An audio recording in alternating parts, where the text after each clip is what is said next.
Hey, what's up you guys, it's Dorothy and welcome back to my channel. In today's video, we're going to go into the next part of Crank by Ellen Hopkins. We are officially 122 pages away from finishing off this book. I'm sorry, I kind of laughed there, but we are so close to being done with this book and I'm so excited, and I hope that you guys are enjoying this book just as much as I am. So let's get right into this video. This video may contain sensitive topics and foul language. If you do not wish to continue, please click off of the video now. You have been warned. Page 416. Feeling good became a matter of scale 1 to 10, 10 being one step shy of shredding the time-space continuum, 1 being 10 steps shy of dropping flat in my tracks. Every increment required meth or more meth. I didn't have to go all the way up, but up I did need to go. After a while, even high, I could almost make believe food didn't taste like cardboard. Almost float down into REM sleep, almost function the next day, almost look forward to my almost 17th birthday. I would celebrate several ways. One with my family. My mid-October birthday always meant a trip to San Francisco to play tourist on Fisherman's Wharf, scarf too much seafood, shrimp, shop Ghirardelli Square, and visit my grandma to see just how far she has slipped away toward the underworld of dementia. We went down the weekend before, and it was just as I imagined. I knew things had taken a turn for the worse. When Grandma stood up in church and yelled, "I have to go to the bathroom," flying relatively high on the monster, I laughed like a lunatic all the way home, which made Mom mad and me wonder, does insanity swim in our gene pool? In one of her better moments, Grandma drew me aside, put one finger to my creviced lips and whispered, "Christina dear, I've got something here I want you to have." One tentative hand stretched toward mine. Grandma's eyes sparkled, glass under rain. My grandmother gave this to me on my own 17th birthday. It was beautiful, gold locket, 24 karat, with an inlay of diamonds, but the real treasure was inside. That's my wedding picture there, and my grandmother's there. Both women wore ivory lace, simplicity made lovely with a spray of yellow roses. And my locket, I ask one thing, please pass it on to your own granddaughter. Of course, Grandma, thank you. It felt like wealth around my neck, a wealth of love. Celebration 2. My birthday fell on Friday night. After dinner, Mom broke out the cake and presents, cool velour jeans from Leah, matching sweater from Jake, diamond studs for Mom and Scott. Hope you like them. I love them. Thanks, Mom. What wasn't to like? I went to look in the mirror. The stones magnified the pale bathroom light like my growing guilt. Mom came in behind me. I wanted you to have something special. I watched her in the mirror. She reached out as if to touch me, withdrew instead. Maybe if she had followed through, everything that came after wouldn't have. I feel like I've lost you, Christina. I guess it had to happen sometime. It's as much my fault as yours. It was a stunning confession and probably not completely accurate. Yes, she had distanced herself through work and stretching her affection, but the monster was a mightier intruder.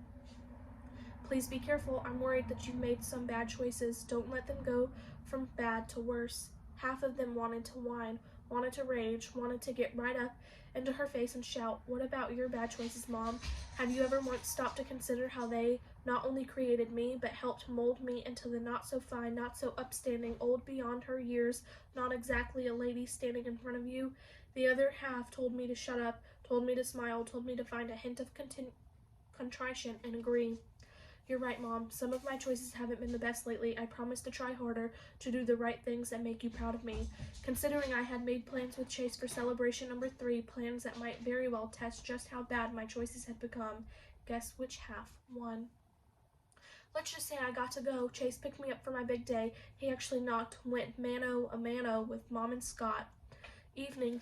So nice to finally meet you. Christina has told me so many good things about you. Oh, that boy was a player. Scott shook his hand, invited him inside, and Mom thawed her frozen glare. Don't worry about a thing. The concert may run late, but we'll be back before we turn into pumpkins. We didn't have a concert in mind, of course. Chase's mom was out of town.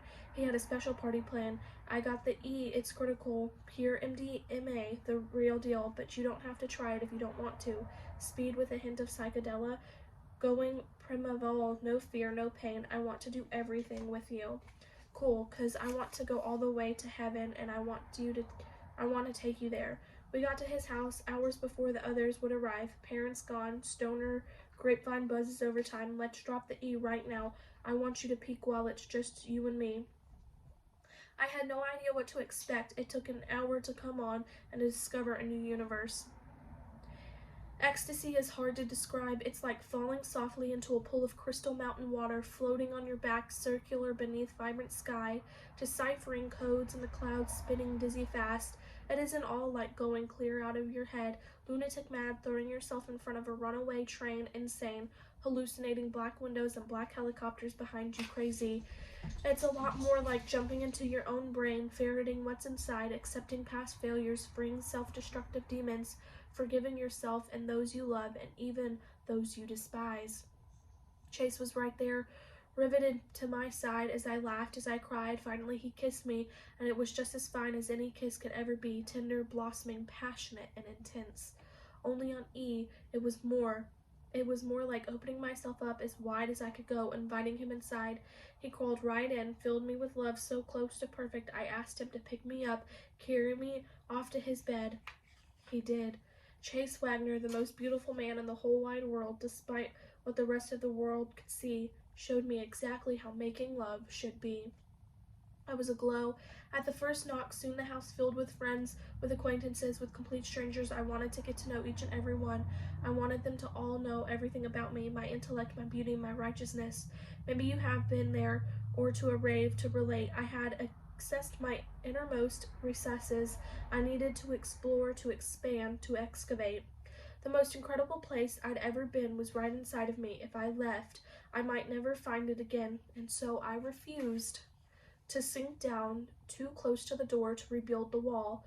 When someone offered a second dose of birthday E, I said absolutely, and when someone broke out the crank, I was ready to snort up, to smoke up, to shoot up.